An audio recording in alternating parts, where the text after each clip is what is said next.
Um dos grandes nomes responsáveis por tornar o Brasil um dos maiores produtores de proteína animal no mundo. Hoje nós estamos em Três Lagoas, Mato Grosso do Sul, na fazenda Jaó, do pecuarista Cláudio Fernando Garcia de Souza, um profundo conhecedor de zebu que iniciou o seu plantel apenas com 20 vacas e um touro. Cláudio Totó, como ele é carinhosamente conhecido, vai ter muita história boa para contar. E você é o nosso convidado especial para acompanhar as grandes emoções da trajetória desse grande pecuarista. E eu já estou aqui com eles, a família do seu Cláudio Totó, que foi responsável por todo o apoio durante a trajetória desse grande pecuarista. A gente vai conversar um pouquinho. Eu já quero mostrar aqui todo mundo, né, seu Cláudio? O filho Nando, a filha Leda, sua esposa Ledir e também o esposo Flávio. Todo mundo reunido aqui, mostrando realmente a força da família, a união da família, como é importante ter apoio durante a trajetória e como eles foram importantes que o senhor chegasse onde chegou, conquistasse vários títulos, não é mesmo, seu Cláudio? Veja você que nós temos uma família de poucas pessoas. Eu sou filho único, mas a minha mulher participou com a parte dela de dar os outros filhos para nós. Então ela tem uma participação positiva e ela também faz questão de estar presente em todos os momentos da família. Então aí é a reunião da família, o conceito de família, que é muito importante, e principalmente o apoio da família para o nosso trabalho. E por falar em família, os filhos do seu Cláudio Totó estão aqui comigo, são eles que dão continuidade a esse grande legado. E eu quero saber um pouquinho dos bastidores. Primeiro eu vou começar aqui com o Nando. Nando, como é que foi para você acompanhar o seu pai desde criança e hoje assumir o gerenciamento das fazendas? Para nós é uma satisfação muito grande, né? Ter um pai como o nosso que trabalhou muito a vida inteira, uma pessoa que tem muita cultura e muita dedicação a tudo que ele fez na vida, né? E a gente viu desde criança, acompanhou o jeito dele fazer as coisas, a seriedade, o empenho em crescer. Ele cresceu muito desde a época do meu avô, tudo que ele aprendeu com meu avô, ele cresceu muito, realizou muitas coisas, né? Muitos leilões e tudo. Então a gente foi só absorvendo tudo isso, né? E tendo uma visão de como se deve trabalhar, como se deve proceder. Com certeza. Leda, agora falando um pouquinho da sua parte, a gente estava antes conversando, mostrando algumas fotos antigas, até uma foto que você se escondia atrás de um boné ali numa fotografia que foi representativa para a história de vocês. E você também me contou um marco muito importante, um dos momentos da história do seu pai. Queria que você contasse para todo mundo que assiste a gente, que foi um destaque da página da revista Veja na época, com um touro que o seu pai comprou na época. Conta um pouquinho. São tantas histórias, né? São muitas histórias, mas essa aí, né, pai, do Enxandoramai, o meu pai já foi lá no leilão das Três Coxilhas, em Ponta Porã, e com a intenção de adquirir um touro chamado Enxandoramai Peuaí. Era uma linhagem fechada, né, de gado indiano, e ele foi já com essa intenção. E eu estudava em Bauru, a Veja saía no domingo, não tinha internet, não tinha nada disso. E segunda, quando eu cheguei no colégio, era o Objetivo em Bauru, um amigo veio falar: Leda, eu li na Veja ontem que teve um homem lá de Três Lagoas que comprou o touro mais valorizado. Falei, não me diga, quem que é? O tal de Cláudio Fernando Garcia de Souza, Cláudio Totó, eu falei, por acaso é meu pai, né? Porque a gente ainda não tinha se falado e eu não sabia, não tinha essa facilidade de hoje em dia, né? Então eu tive presente com ele também na época que o Vazovedo foi o grande campeão, 1986, foi meu primeiro ano de faculdade. Então, felizmente, a gente teve oportunidade de estar junto em bastante momento importante aí na vida do meu pai.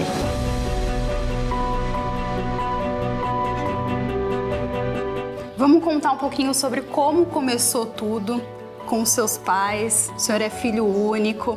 Aqui em Três Lagoas, a Leda até comentou, eles nunca saíram da fazenda, nunca quiseram uma casa na cidade, né? E desde pequeno o senhor já tinha no sangue a pecuária. Eu já sou a 4ª geração de pecuarista, porque nós tivemos pecuarista que conduzia boi na estrada, que era meu avô, depois meu pai acompanhando. Enfim, esse movimento todo teve um objetivo comum, que era fazer com que tudo que nós fizéssemos para a família seria exemplo para os amigos e as pessoas que eram nossos amigos também.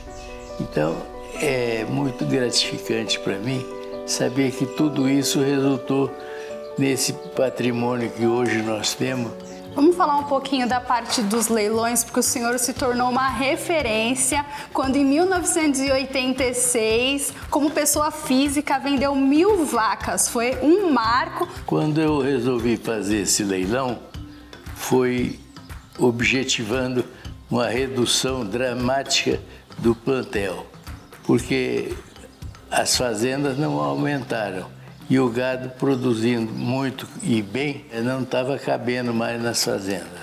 E aí eu resolvi fazer, e para isso eu contratei uma empresa de São Paulo. O Djalma B. de Lima. Olha só. E o Djalma não era habituado com esses eventos dessa magnitude. E quando ele chegou aqui, que viu o gado nos currais, nós fizemos currais para 1000 cabeças, que todo o gado estava presente no recinto, lá no Sindicato Rural. E ele falou, eu acho que você está fazendo um movimento novo que pouca gente aquilatou o significado disso. De forma que eu espero que a gente tenha sucesso. Falei, com um detalhe, Djalma, no meu leilão não tem defesa, não tem lance meu, e não tem ninguém para fazer lance que não seja real. E foi um sucesso absoluto. E assim nós estamos fazendo, a cada ano que passa, um leilão mais bem organizado, mais funcional, porque a finalidade é vender. E além desse grande leilão que abalou as estruturas da pecuária, também teve um outro em 1994 que entrou para a história, um marco, que é a Arca de Noé. Aí já foi um leilão não específico. O Arca de Noé, como você deve ter visto nas histórias de festas, de reuniões, era um conjunto de animais que entravam. E aí o leilão correu muito bem, terminou sem nada por vender, tudo vendido, tudo certo. De forma que a gente fez esse primeiro Arca de Noé e depois, a cada ano, nós fomos aperfeiçoando, vendendo cada vez mais animais para um número maior de compradores, porque os que foram a primeira vez viram que não havia nenhuma distorção das vendas. E Leda, como é que foi para você acompanhar o seu pai durante os leilões, ver as emoções dos lances, participar da organização? Meu pai sempre gostou de festa. Então, desde o primeiro, de 86, das 1000 vacas, também foi um churrasco maravilhoso. E o Arca de Noé, ele era famoso também pela costela que servia no almoço. Coisa boa! No sábado. Vinha lá de São Paulo, da costelaria Costela de Ripa, lá no Itaim, na João Cachoeira, não existe mais. Mas vinham os profissionais de lá para fazer assar essa costela, então era ponto alto do leilão. E tem muitas histórias nos leilões de emoção. No Arca de Noé, por exemplo, foi onde nasceu a OASSE. A OASSE é uma das filhas da ortografia mais famosas, né? Que foi do crioula do Ari Braz Dias e adquirida pelo Ângelo Tiberi e pelo Cícero de Souza. No leilão Arca de Noé, eles compraram, o seu Ari comprou a prenhez da ortografia com enlevo e a receptora a gente levava para o recinto na época. Tinha que mostrar a receptora. E aí nasceu a OASSE nos currais da Leilo 3. E daí o Arca de Noé também foi um dos pioneiros de transmissão por canal, né? Daí para frente sempre foi transmitido. Todos os anos começaram a ser transmitidos os nossos leilões Arca de Noé. Olha só que história linda. Os leilões é uma história de evolução, né? Os leilões no Brasil começou, tudo era presencial, tudo você tinha que ter os currais, você tinha que ter os compradores lá presentes, você tinha que ter os caminhões. E foi evoluindo, né? Começou a transmissão, depois começou a mudança em termos de parcelas. Antigamente eram menos parcelas, foi aumentando as parcelas. Com a transmissão, começaram as filmagens, aí os leilões virtuais. Então é uma evolução muito grande, mudou tudo.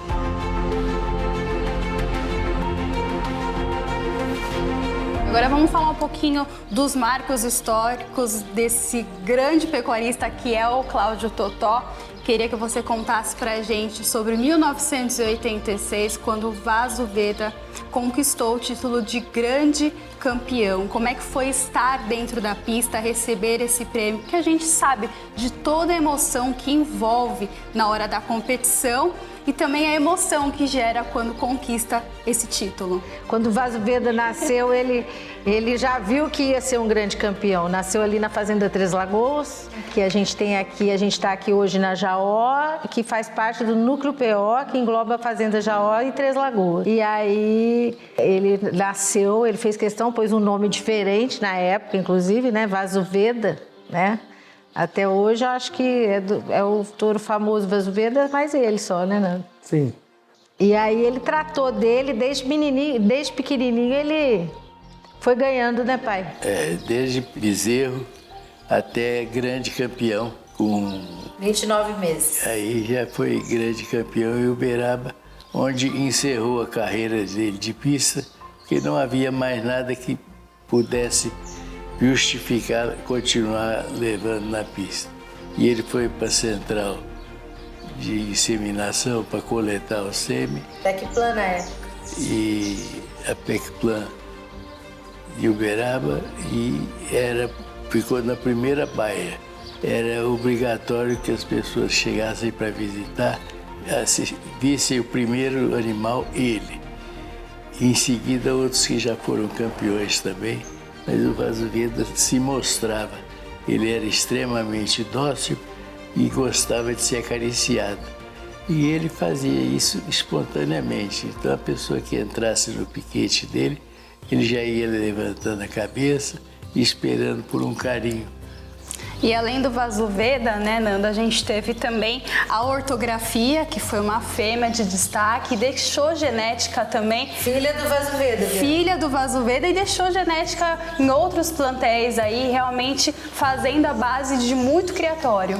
Exatamente, a ortografia puxou o pai, né? Ou seja, foi grande campeã em várias exposições e foi uma vaca que nós fizemos muitas crias dela, muitas mesmo, e todas muito excelentes. O acasalamento com o enlevo gerou 2 matrizes modelo em Uberaba, gerou doadoras no Brasil inteiro. E até hoje, quando você pega um animal destaque do nosso plantel, você vai puxar o pedigree, invariavelmente tem a ortografia lá atrás. Eu queria lembrar que na época do Vaso Veda, por exemplo, os acasalamentos, essas coisas ainda era uma coisa muito na intuição, né? Então quem acasalava o gado do meu pai era ele. Ele que decidia qual sêmen comprar, ele que decidia qual touro usar em qual matriz, né? Uma coisa que hoje mudou muito, porque hoje nós temos avaliação genética, hoje nós temos toda a questão da genealogia já tudo em computadores e tal. Então hoje a gente acasala assim, mais cientificamente, mas o olho sempre vai ser muito importante, porque você tem que corrigir as características morfológicas dos animais no acasalamento. E avançando alguns anos aí na história, a gente chega em 2004, foi outro marco importante para a história do seu Cláudio Totó, que foi receber o prêmio Mérito da ABCZ, né? Que acho que é o reconhecimento que todo criador busca realmente por toda a trajetória de sucesso. Como foi esse momento, seu Cláudio Totó? Sabe, você colhe o que você planta. Então, durante anos e anos, nós vimos mantendo aquelas qualidades dos animais e com características desejáveis, e isso fez com que fosse fixando o padrão do gado que nós fazemos. E esse padrão de gado hoje espalhou-se pelo Brasil todo, mas o mais importante, os novos criadores têm aonde buscar esse padrão de gado eficiente e dá rendimento de carcaça. As vacas são boas produtoras de leite, fazendo isso uma continuidade no rebanho das fazendas que usaram essa tecnologia. E além da raça Nelore, o seu Cláudio Totó é zebuzeiro por paixão, então também tem Guzerá, tem Cindy aqui, que é uma paixão do senhor, realmente é o gado zebu. Queria que vocês falassem um pouquinho sobre isso. Meu pai adquiriu o gir de uma vaca do Tiorestinho no leilão, que ele foi para prestigiar. E o Tiorestinho falou, olha que vaca boa, Cláudio, e tá com um valor acessível demais, né? Não tá saindo até como ele gostaria, e meu pai lançou, né, para ver se ajudava a levantar, e acabou comprando a vaca, e essa vaca pariu todos os anos, chama Faceto OT, e ela pariu todos os anos, e as filhas dela parem todos os anos, então acabamos fazendo um rebanho de gir com essa vaca do Tiorestinho. No caso do Guzerá, ele começou também por influência de uns amigos criadores, seu Roberto Franco e Haroldo Fontenelle, principalmente, né, pai? E aí, Santo e Rio de Janeiro. E aí ele começou com o gado Guzerá, que hoje também a gente tem uma amostra aqui, e o Cindy através do Ângelo, né? Que o Ângelo é um primo muito querido, um criador excepcional, e ele gostou muito da raça Cindy. E daí começamos o Cindy adquirindo também animais do Ângelo. E agora, por fim, o Nelore pintado. O Nelore pintado de preto, que nós adquirimos uma matriz do Geraldo Carvalho, do Fernando dos Carvalhos, seu Geraldo, e uma pintada de vermelho do Hélio Correia. Então, estamos começando aí também com o pintado. E do nosso parente, o Antônio Garcia Moraes, fez o primeiro leilão dele, nós adquirimos também umas pintadas de vermelho dele.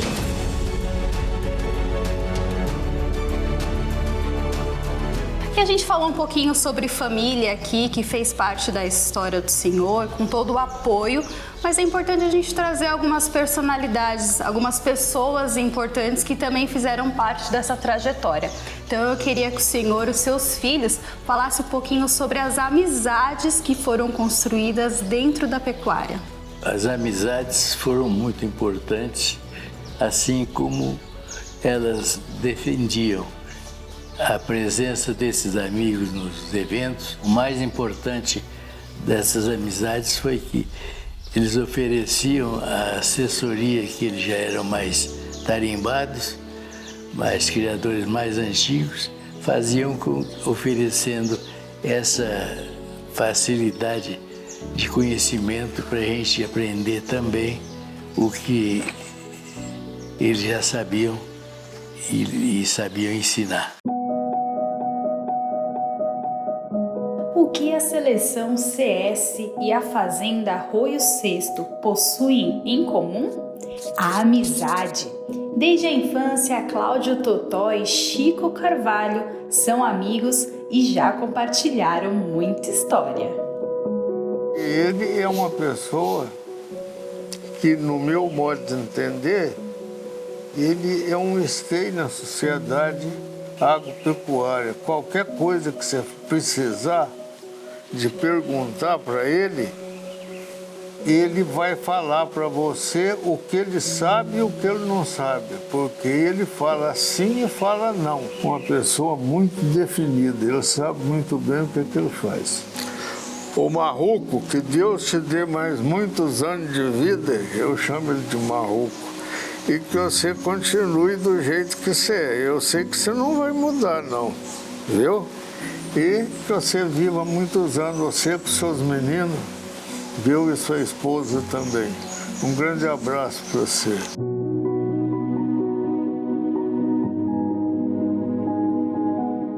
Olha, a gente está aqui com um catálogo super lindo, né? Um dos catálogos que foi feito aí, que do Leilão do Senhor, Leilão do Totó, que traz o slogan credibilidade como marca registrada e que conta um pouquinho sobre toda a trajetória do Senhor. E por falar em amigos, em pessoas importantes, a gente tem aqui, em 1977, a primeira exposição em Três Lagoas. Tem muita gente importante nessa foto, não é verdade? Extremamente importantes, né? Você vê aí diversos criadores que já nos deixaram, mas vimos outros também que estão presentes até hoje, fazendo aquilo que eles sabem fazer, que é ensinar, criar um gado bom. E esse gado bom foi aperfeiçoado e foi desenvolvido graças a esses criadores. Nós temos aqui o nosso falecido amigo Cláudio Carvalho, temos aqui o falecido Pilas Stiberi, temos aqui Betinho da Sabiá. Betinho da Sabiá e outros criadores. Jaime Miranda. Chorestinho. Então, são pessoas que marcaram a trajetória dos criadores com esse gado que eles fizeram e transferiram para nós que estávamos iniciando nesse ramo específico de gado PO. A gente fala que nada na vida se faz sozinho. A gente sempre tem que ter o apoio da família e o apoio de amigos também. Mas principalmente na pecuária, é gostoso você poder dividir o conhecimento que você tem, se apoiar em outras personalidades também. Então eu queria que você deixasse um recado para os seus filhos e também para os pecuaristas que querem começar a criar ou que já criam, uma lição de vida. E isso aí está mais do que explícito no meu caso, que nós começamos a criar de criadores amigos da família que abriram suas porteiras para um criador que estava iniciando no ramo da pecuária de zebuína e abriram as suas porteiras para que esse criador pudesse evoluir com eles.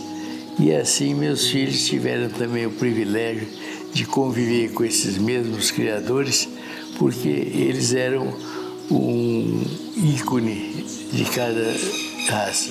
Então nós tivemos muita sorte de conviver com o seu Torres Homem Rodrigues da Cunha, Celso Garcia Cid, Durval Garcia de Menezes, principalmente esses, e o Bico Carvalho, que eram os alicerces dessa criação de gado PO.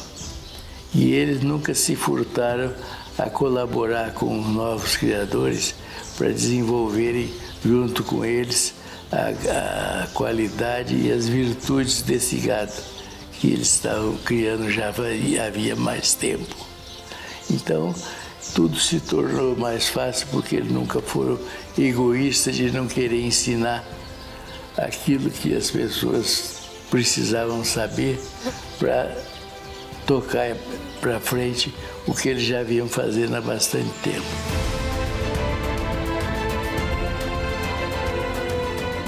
Leda, como é que foi para você conviver com essas grandes personalidades e agora assumir o legado do seu pai? É um desafio grande, né? Mas eu fico muito feliz de que eu fiquei muito amiga desses amigos do meu pai, né? Então eu sou amiga de todos que estão aí, felizmente ainda gozando de plena saúde. E quando eu tenho oportunidade, para mim dá uma satisfação muito grande estar perto dessas pessoas, da família do tio Rubico, da família do seu Torres, os filhos que estão firmes aí, todo mundo tocando, os netos da família do seu Celso, Gabriel, Gustavo, Beatriz, mãe deles, o Durval Garcia de Menezes, entre outros. E realmente essa paixão de criar Nelore, essa paixão da pecuária que passa de geração em geração. Então tem a família de sangue, mas tem também a família de fora, que são os criadores. Uma coisa muito importante, realmente quando a gente fala que o Nelore é uma família, isso não é uma coisa assim aleatória.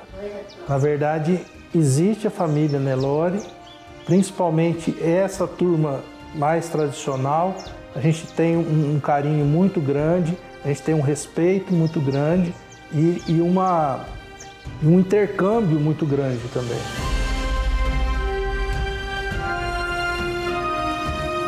E se a gente vai falar de leilão, de evolução da pecuária, a gente, além de falar de Cláudio Totó, tem que falar de Paulo Horto. E esses dois têm uma longa história juntos, né, Paulo?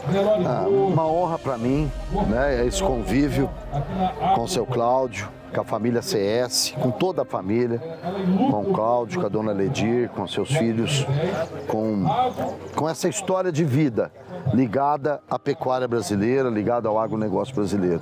Seu Cláudio, eu acho que é um grande símbolo. O Cláudio Totó é um grande símbolo do que a gente tem de melhor que representa a essência de ser um produtor rural, de ser um boiadeiro, um pecuarista, um nelorista no Brasil.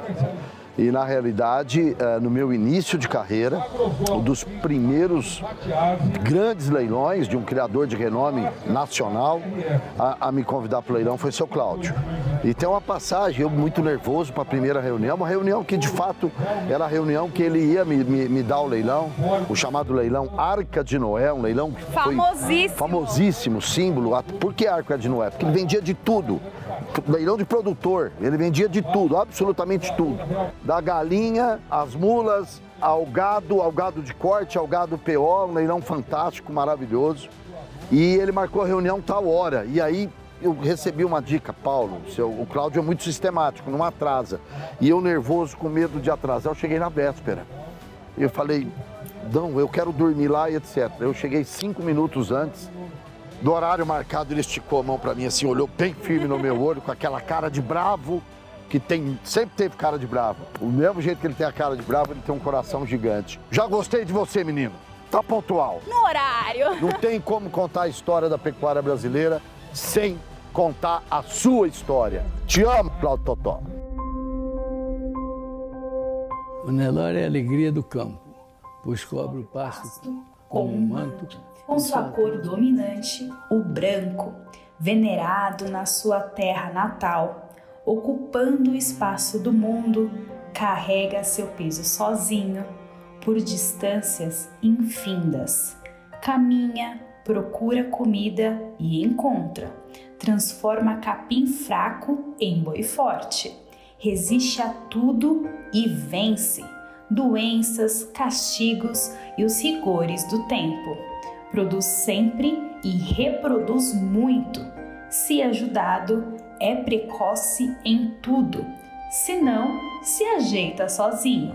Cuida bem dos filhos e é carinhoso. Atrevido com os inimigos e estranhos.